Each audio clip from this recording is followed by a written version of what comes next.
What's up, people? I just wanted to come on and sort of talk about PlayStation VR2. It's more of a sort of me thing. I'm really wrestling with the idea of picking it up and buying it. I would really like to have PlayStation VR2. So I had the PlayStation VR1 headset. I got it at launch. PlayStation, like VR, growing up as a kid, VR, virtual reality, was just this sort of idea that you just thought it was so futuristic and it was just never going to happen. And to be able to have that in your living room or your bedroom was just it was just mind blowing for me. So when PlayStation VR1 came along, I was just like, right, I need to play this, because I played it at a Comic Con. There was a demo. I played it and I used the gun. Can't remember what game it was, but it was like this thing where you're shooting insects, and it was really cool. And I got one at launch, and the headset was like 450 quid at launch, and then you had to buy a separate camera which was like 60 quid or 40 quid or something, and then you had to buy the Move controllers, which were £50 each. So in a way, the PlayStation VR1 was just as expensive, if not more expensive, than PlayStation VR2. PlayStation VR2, the headset, you can either just get the headset by itself, and that's 530 quid, or you can get it with the Horizon game, which is a flagship title for the VR, which is 560. And people look at that price and go, "Oh my god, it's expensive," but it's not really. When you actually look at the specifications and what is actually inside that headset and the controllers compared to what it was. You know, the PlayStation VR1 had a 1080p display. It was very blurry. You know, it was still sort of immersive. It was, you know, a good first attempt at VR for PlayStation. But comparing it to PlayStation VR2, I think it's so far behind. The amount of cables that you had to have coming out of it to go into this little AV box and then come back to plug them into the PlayStation, you know, it was just an absolute nightmare to set up. The only controls that you could really use were the Move controls. All the games pretty much were just where you just stood still and teleported to places. I remember Doom FVR, which would have been ideal if you could just play it like Skyrim, but you had to teleport to places and then stand there stationary and shoot. I always said PlayStation VR would benefit from games like Skyrim, Alien Isolation, Fallout, you know, where you're actually using the controller so you can move. And Skyrim was probably the best VR game I think I played on PlayStation VR. You know, you could play it with the Move controllers, but you had to teleport where you wanted to go. But you could play it with the controller, where you could actually just play it normally like Skyrim, but you could move your head around and look around the world. And I think games like that are more immersive. The Star Wars, you know, when Star Wars Battlefront 2 launched, there was a VR demo where you sat in the cockpit of a X-wing, and I did it. I think I did it on the channel. I did a playthrough of it, and I was like, this should be a game. And then they released, you know, Rogue Squadron or whatever it was. So games where you sort of sat in a cockpit or a driving seat, or, you know, Gran Turismo 7 is supposed to be amazing on PlayStation VR2, but it was really good on PlayStation VR as well. But games where you're actually using the controller are more beneficial, I think. And then now you've got the second iteration, which is the PlayStation VR2. You've got a bigger screen inside, so it covers more of your peripheral vision. You've got like a 4K OLED display inside there, so it's not blurry, it's really crisp. Apparently I've not used it, but I can imagine if it's such an improvement.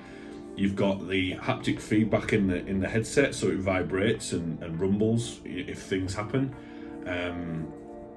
You've got the eye tracking inside, so it tracks where you're looking, and wherever you're looking, it focuses on where you're looking to generate more of a sharper image. So your actual peripheral, it doesn't load as sharper image. So wherever you're looking is more crisp, and there's always that peripheral where it's sort of like a little less focused and blurry, which feels more natural, I suppose. They've got a hole inside the headset to sort of stop it from fogging up if you're getting sweaty for having long play sessions. You don't need a camera. You don't need to move furniture around your room. You don't need to have a camera and, you know, make sure you're in the camera, which was a pain in the ass. There's actual cameras on the headset, So it's sort of looking at the room, and it scans your room for you. You just need. I could sit here and play VR. I'm assuming now in the game room, and not have to worry about sort of like, you know, where I am and stuff, because the cameras know where objects are and everything like that. And then you got the controllers, which are just totally what I've been talking about, and they've got thumbsticks on there, triggers on there, they've got the buttons on there, they've also got the move ability on there. You can press a button to switch to camera mode, which means if your phone rings or something, you can actually just press a button, and you know, you've still got the headset on, but you can see through the cameras, so you can actually pick your phone up if you've got a text or a phone call. So that's quite handy. And there's a lot of the, I wouldn't say all, I don't think all of the PlayStation VR1 games are backwards compatible with the PlayStation VR2. But I think a lot of them are. Resident Evil Village, I've got that. That's got a VR mode, which is free now. No Man's Sky, I would love to play No Man's Sky in VR. I think it would be amazing. That's free. There's Job Simulator. There's a few other ones that have got backwards compatibility. But it's still in its early stages, I suppose. And I would really like to give Horizon Call the Mountain a go, because that would be cool as well. I'd love it if Alien Isolation, you know, went to VR. I just think clearly PlayStation are still supporting it, because this is the second headset that they've put out.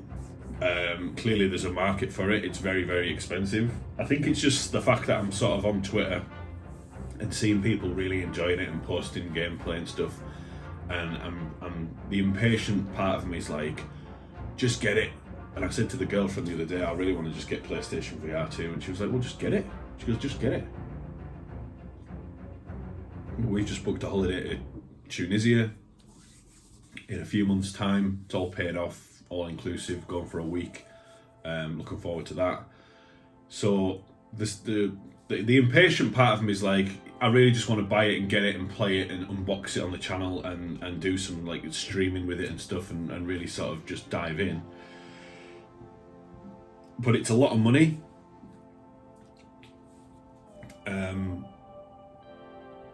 I don't think it's overly priced for what it is. And then the sensible part of me is like, well, if you waited until say Christmas, there might be a price drop, or it might get bundled with 2 games for, you know, 600 quid. So I've kind of sort of said to myself, I'm just going to hold off and wait. But I'm really, really tempted to just go in.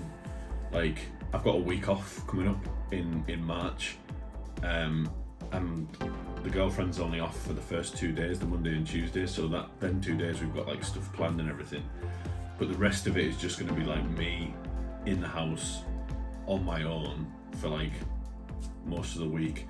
So I thought that'd be a great time to just get it and just jump in and really, really enjoy it. But I'm gonna sort of see how I go. I could just get it now and order it and buy it. I know they're not sold out, because they are expensive, and they cost more than the PS5 themselves. But I might see where I'm at in a few months' time and just be like, do you know what? Let's just go for it. Let's just get it and jump in.